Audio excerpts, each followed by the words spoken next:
Nippongo Go Go. Esto es el podcast de Daikito, el profesor de japonés. Y aquí va a hablar del idioma, de la cultura, sobre todo, de Japón.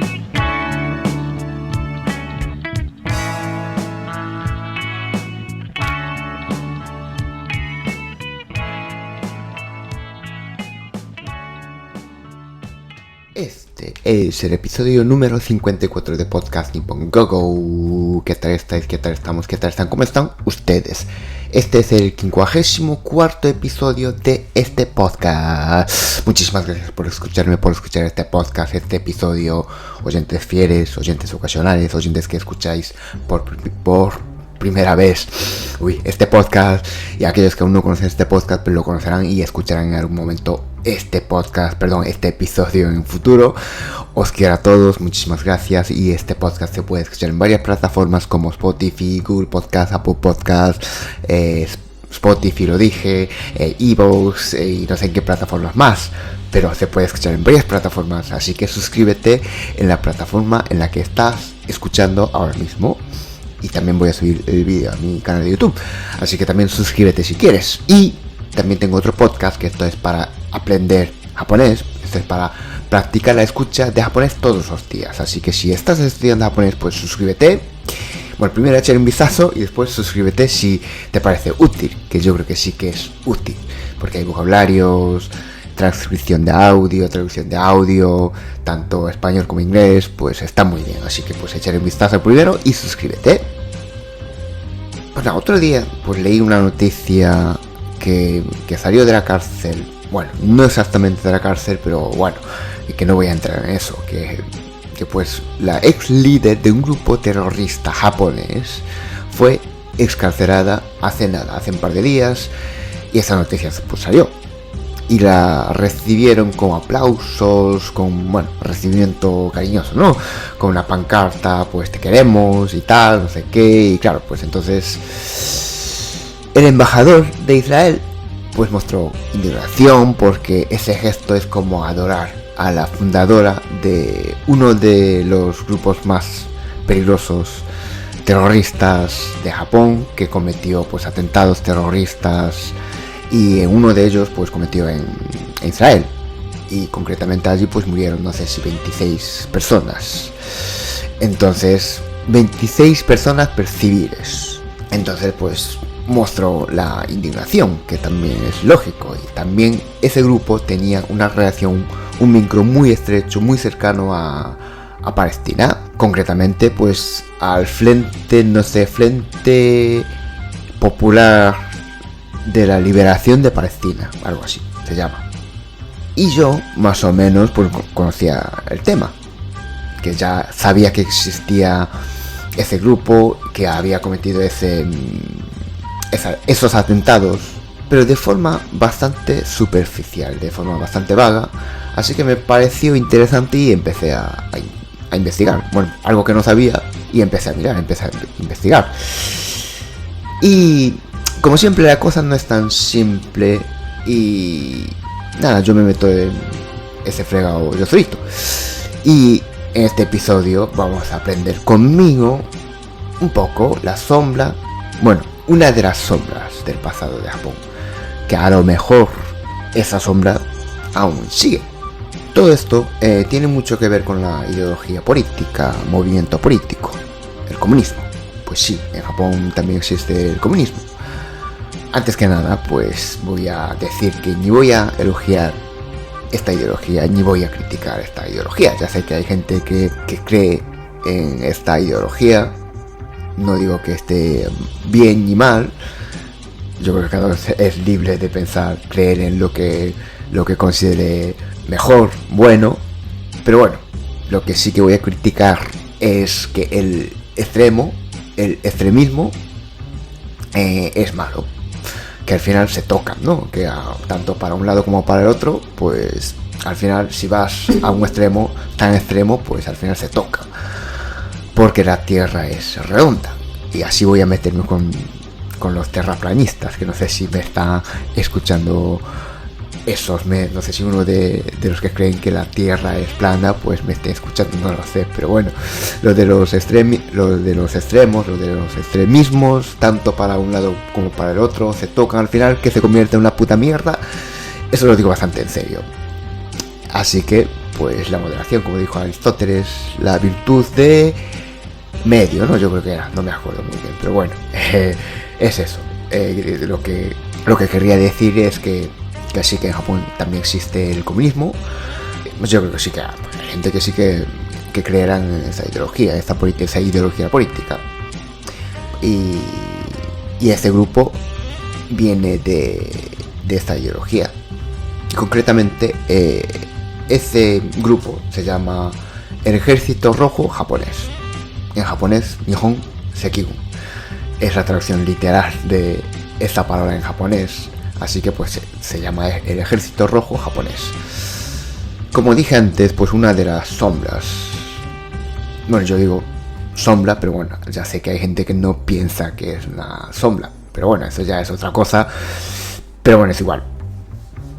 De todas formas, una de las cosas, uno de los grupos que yacen de esta ideología en Japón es considerado como un grupo terrorista. No lo digo yo, lo dice la autoridad. Pues eso. Y yo pensaba que era solo este grupo, pero resulta que hay más grupos, hay otros grupos y unos atentados. Yo creía que eran de este grupo, pues no, resulta que era de otro grupo o de otros grupos. Pero bueno, de esos grupos yo no voy a hablar, yo voy a tocar solo ese grupo, esa mujer encarcelada, la ex líder de ese grupo.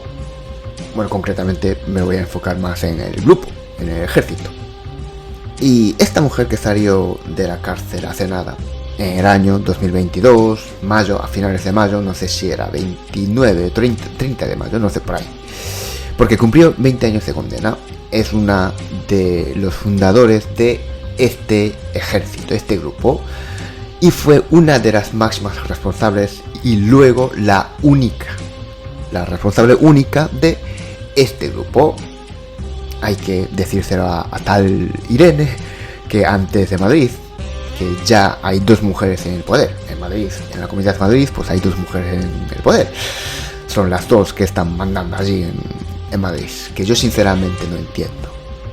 Que aunque entiendo por qué no salió nadie, ninguna feminista o ningún feminista, da igual, o ninguna feminista, da igual, salió diciendo que por fin 2 mujeres mandando en la capital de un país, en España. Viva el feminismo, porque una cosa es una y otra cosa es otra. Quiero decir, son 2 mujeres, pues están en el poder. Vale, yo entiendo que son de otra ideología, de otro partido, pero ellas no son mujeres, entonces pregunto. Pero bueno, lo que yo quiero decir que hay que ser coherente, y si no eres coherente, también hay que ser coherente para no ser coherente. No sé si me explico, pero bueno, en fin, ya en los años 1970 había una mujer en el poder, aunque pues hombre, seguro que a esa mujer pues diría algo esa tal Irene, porque claro, es de su ideología. Bueno, yo creo que podría, digamos, decir que no es algo que inventó tal Irene, sino que ya existía una mujer que estaba en el poder ya desde hace muchísimo tiempo, ya hace muchísimo tiempo, dirigiendo un grupo terrorista. En fin, me desvío un poquito, como siempre, pero bueno, es igual.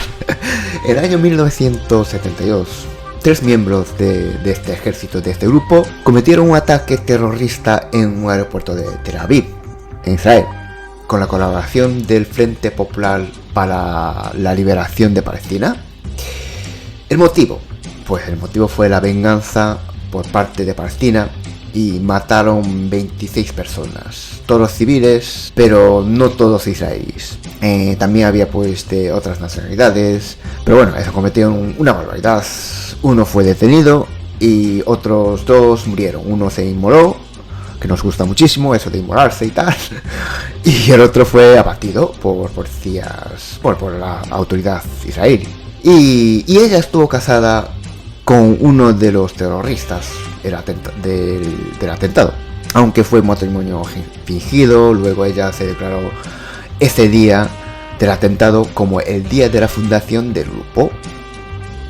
O sea, hasta ese momento ella, digamos, era una de las responsables, pero a partir de ese día ella es la única responsable de ese grupo. O sea, es la que manda más del grupo.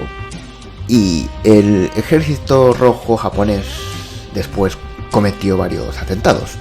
El año siguiente, en el 1973, secuestró un avión comercial que salía de París con destino a Japón, con miembros del grupo de Palestina, o sea, ellos junto con algunos miembros del Frente Popular para la Liberación de Palestina.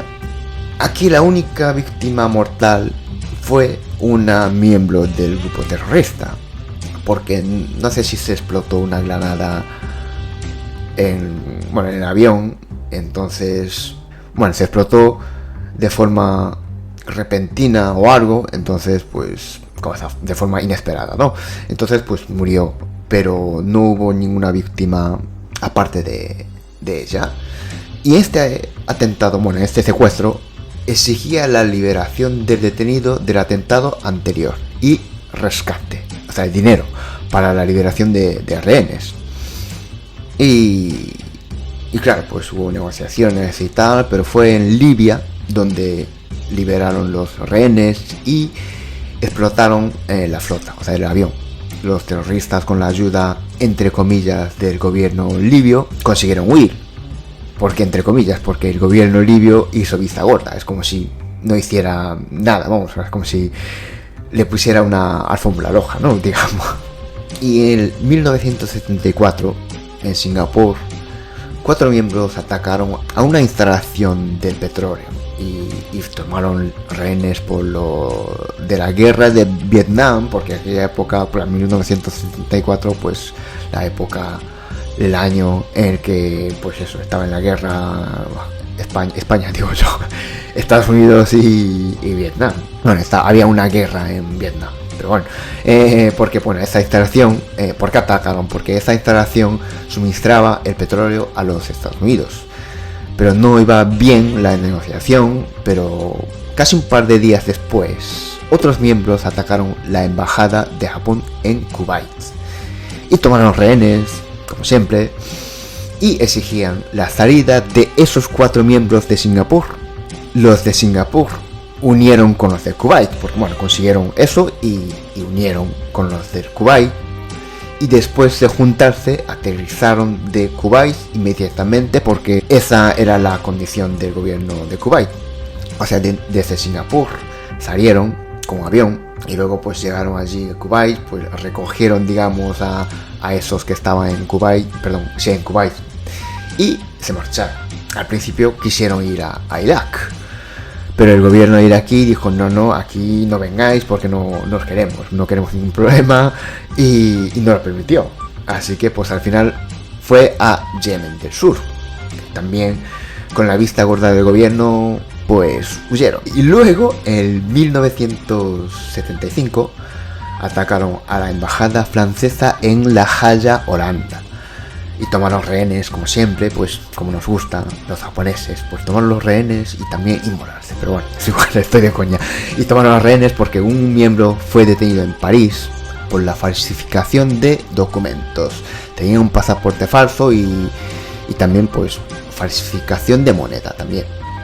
Y exigían al gobierno francés la liberación de ese miembro, o sea, ese miembro del ejército rojo japonés. Y por supuesto, dinero, pasta a cambio de rehenes. Y un avión para huir. Y aquí parece que la excarcelada líder del grupo estuvo muy implicada y le pusieron una orden de busca y captura.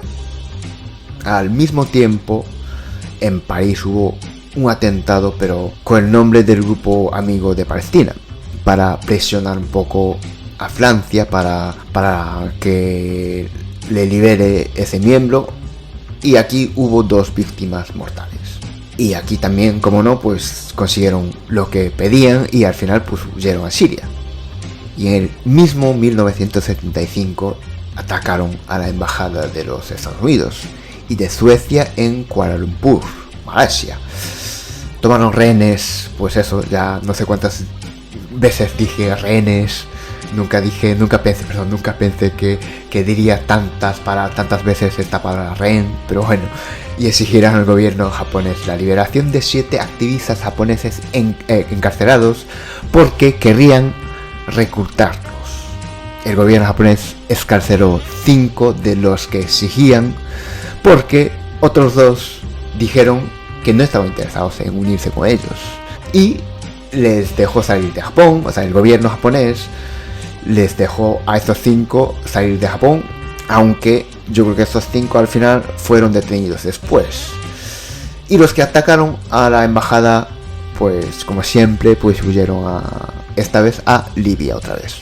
Y en el 1777, 5 miembros secuestraron un avión comercial que salió de París y exigían al gobierno japonés la liberación de 9 activistas encarcelados para que se unieran con ellos. Vamos, que querían amigos, porque como no tenían muchos, pues entonces querrían conseguir amigos de alguna parte, y aquella época pues no había Tinder ni redes sociales ni nada. Entonces pues yo creo que la mejor manera era sacar los que podrían ser amigos de ellos, pues desde la cárcel. En fin, eso, exigían al gobierno japonés la liberación de 9 activistas encarcelados. Y, como no, pues dinero, porque, claro, secuestraron un avión comercial, hay civiles. Entonces, claro, el dinero para el rescate de rehenes. Y advirtieron de que en el caso del rechazo o sin respuesta iban matando los rehenes uno por uno, y primero los americanos. ¿Por qué?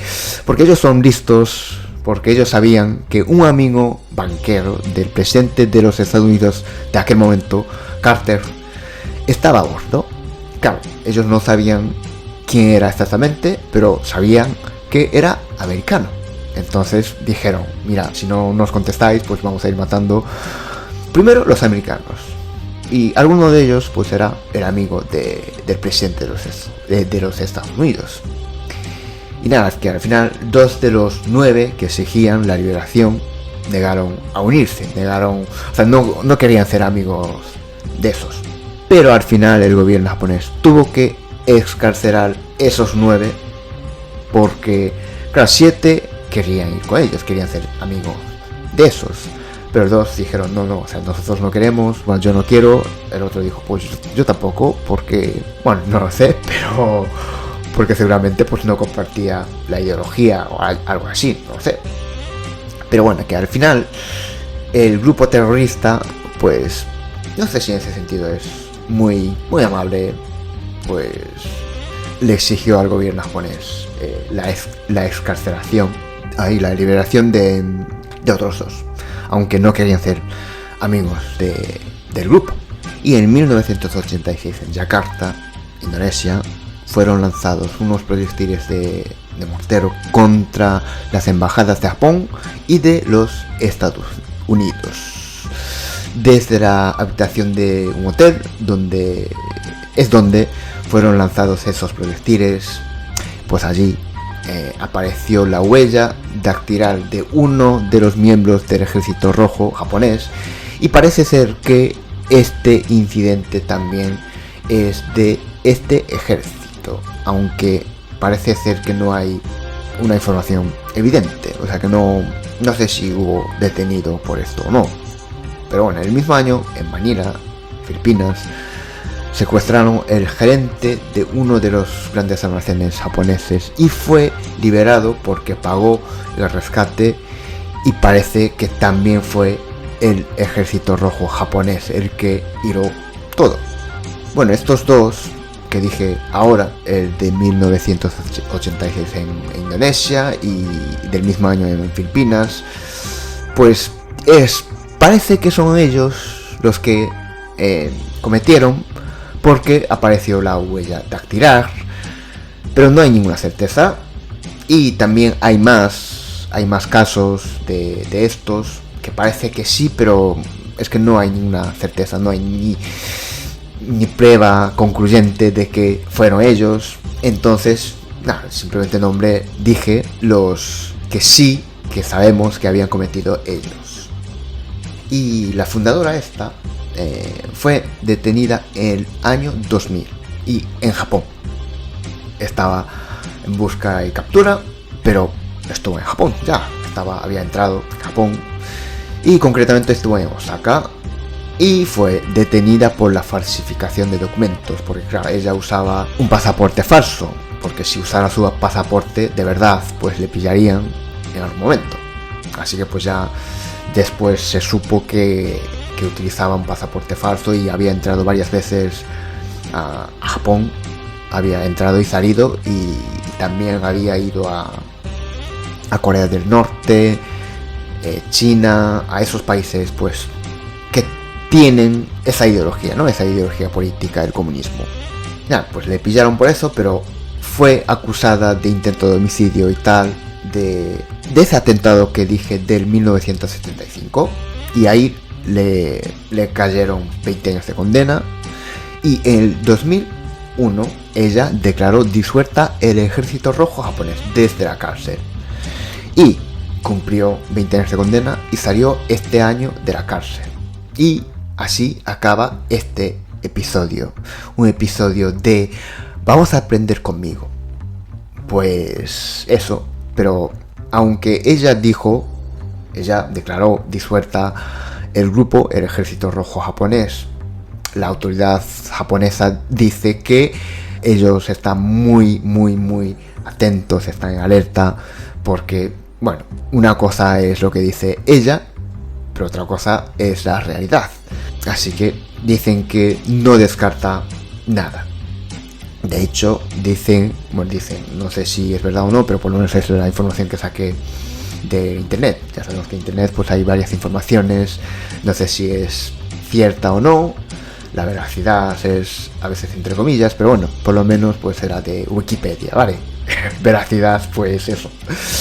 Que ella en los años 90 estaba intentando pues formar un grupo y cometer atentados con armas, y se acercó a un partido político socialista, pero parece que ese partido no quiso, así que no consiguió ella lo que querría, aunque dice que el partido, o sea, no hay ninguna información, o sea, ningún dato que compruebe que ella se había contactado con ese partido socialista de Japón. En fin, un episodio vamos a aprender conmigo. Pues eso, hoy hemos aprendido del comunismo, bueno, la lucha del comunismo allí en Japón, aunque la mayoría fue fuera de Japón. Pero bueno, fue un grupo japonés, fue un grupo, según la autoridad japonesa, terrorista. Con esto no voy a decir que el comunismo es malo, ni bueno, ni nada. Que cada uno cree en lo que piensa que es mejor. Y muy importante, como es muy importante, pues dije 3 veces, los extremos al final se tocan y se convierte en una mierda. Bueno, no lo sé, esa parte no lo sé, la última parte no lo sé, pero los extremos se tocan. Así que la virtud de punto medio, sí, yo creo que era virtud de punto medio, Aristóteles.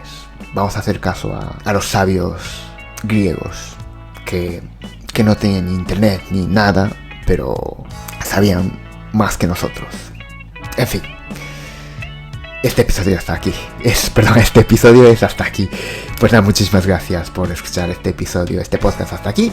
Suscríbete si te ha gustado, dame like, me gusta, todas estas cosas, buenas puntuaciones, 5 estrellas, y comparte en tus redes sociales este episodio, este podcast.